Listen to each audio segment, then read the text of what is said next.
सच्चिदानंद रूपाय विश्वोदपत्यादिहे तवे तापत्रय विनाशाय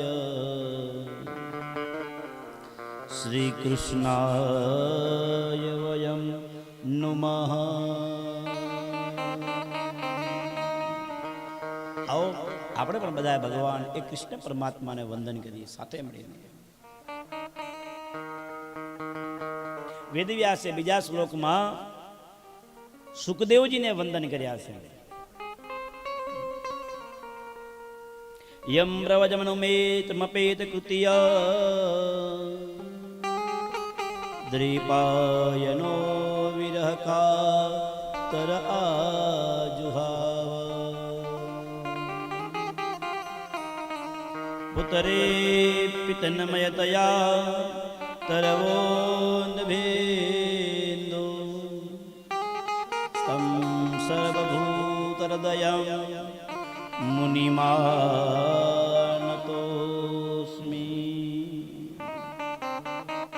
સુખદેવજીને વંદન કર્યા કે સુખદેવજી જન્મતાની સાથે જ ચાલતા થઈ ગયા હતા। સુખદેવજી એ સંત છે એમ કીધું છે। અને સંતો કેવા હોવા જોઈએ તો કે વિચરતા ભલા, સંતો ચલતા ભલા। સંત એ ધ્રુજે છે, ઘૂમે છે। સંત કોઈ જગ્યાએ એક જગ્યાએ સ્થિર રહેતા નથી। ગોદોહન જેટલું ગાય દોતા વાર લાગે એટલી જ વાર સંત રોકાય। એટલે સુખદેવજી જન્મતાની સાથે જ નીકળી ગયા એવી કથા છે। કથા વિસ્તારથી પણ છે કે સાક્ષાત એ ભગવાન શિવના અંશ અવતાર છે। વેદવ્યાસે વરદાન માંગ્યું કે ભગુ આપ જન્મ તો કે હું તો નહીં પણ મારા અંશ રૂપે હું તમારે ત્યાં પ્રગટ થઈશ। પણ જન્મ લેતા નથી, કેમ તો કે જન્મતાની સાથે મને કદાચ માયા લાગી જાય તો એ કે બહારની। અને માના ગર્ભની અંદર 16 વર્ષ રહ્યા છે। કેટલા વર્ષ રહ્યા છે? 16 વર્ષ એવી કથા છે। રણીના ગર્ભની અંદર 16 વર્ષ રહ્યા છે। વેદવ્યાસે કીધું આપ જન્મ લો, આપ તો સાક્ષાત બ્રહ્મ જ્ઞાની છો, આપને કોઈ મોહ ના થાય। સુખદેવજી જન્મ્યા પણ જન્મતાની સાથે જ નીકળી ગયા એવી કથા છે। આગળ આગળ સુખદેવજી પાછળ પાછળ વેદવ્યાસ કહે કે હે પુત્ર સુખ ઉભો રહે, હે પુત્ર સુખ, પણ ઉભા રહેતા નથી।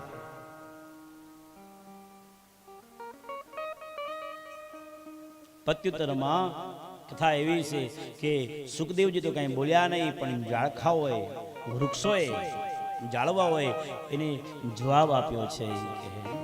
અરે વેદવ્યાસ, તમે જેની પાછળ પુત્ર પુત્ર કરીને દોડો છો એ તમારો પુત્ર તો ઉપકારી આત્મા છે। કેવો આત્મા છે? ઉપકારી આત્મા।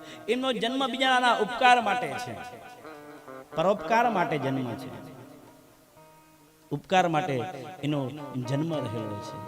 એટલે તો ભજનમાં પણ કીધું ને કે જાળવા રે પોતે રે પોતાના ફળ નથી ખાતા, ઉપકારી એનો આત્મા રે। પરોપકાર, ઉપકાર કરવા માટે જીવે છે, કોઈ સંગ્રહ કરવાની આશા નથી, લાલસા નથી। અને જન્મ હાથ એટલા લાંબા છે કે ઢીચણથી નીચે પહોંચે છે। અજાન બાહુ, દિગંબર સ્વરૂપ છે। આ સુખદેવજીનો જન્મની કથા બતાવે છે। એટલે એમ કહે છે કે ત્યાગ કરવો જોઈએ, સંગ્રહ ના કરવો જોઈએ, બીજા માટે પરોપકાર, કાંઈ ને કાંઈક ઉપકાર કરવો જોઈએ, સંગ્રહ ના કરવો જોઈએ। દરિયો બધા એ મોતી સંકલા બધું અંદર સંગ્રહ કરી રાખે તો ચાલે? એ બારે કાઢે। ત્યાગ ઝાડમાં ફળ આવે એ ફળ જો સંગ્રહ કરી રાખે, ફળ પાકે જ નહીં, નીચે પડે જ નહીં તો. એટલે આપણે ત્યાં કહેવત છે, ત્યાગે શું આગે. એક ગુરુ ને ગુરુના બે શિષ્ય, એક ત્યાગમાં માને, એક સંગ્રહ કરવામાં માને.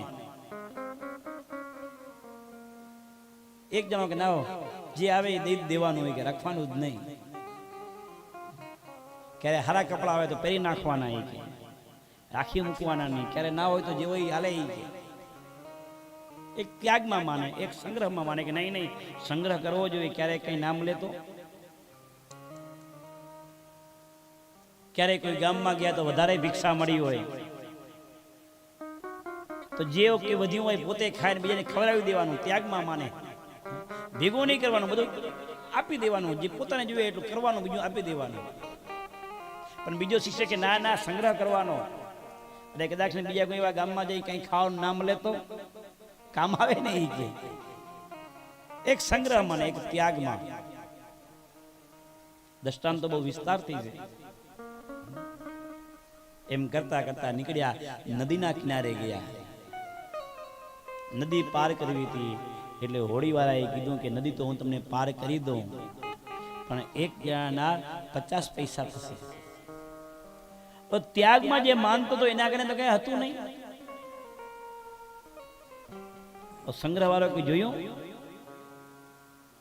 મારો સંગ્રહ કર્યો તો કામ આવ્યો ને. એ કે તારા હું આપી દઉં.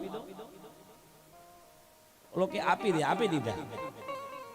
નદી પાર થઈ ગયા ને વરે ઓલો સંગ્રહ કરતો હતો એને વરે કીધું કે જોયું ને. એ કે તારા 50 પૈસા મારા 50 પૈસા એ મેં એને આપ્યા. સંગ્રહ કર્યું તો નદી પાર કરી ગયા. ત્યારે ઓલો ત્યાગ વાળો કે નહીં નહીં તે સંગ્રહ નથી કર્યો, તે ત્યાગ કર્યો. તે ત્યાગ કર્યો ને એટલે આપણે સામે કિનારે પહોંચી ગયા. એ કે ત્યાં આપ્યા એને, અને તો જો તે ના આપ્યા તો બસ.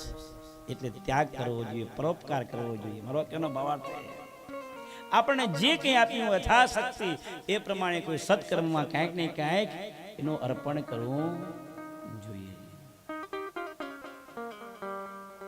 ત્યાગ કર્યો હશે, કંઈ આપ્યું હશે કોઈને, તો એ હંમેશા આપણને ફળરૂપે પ્રાપ્ત થશે.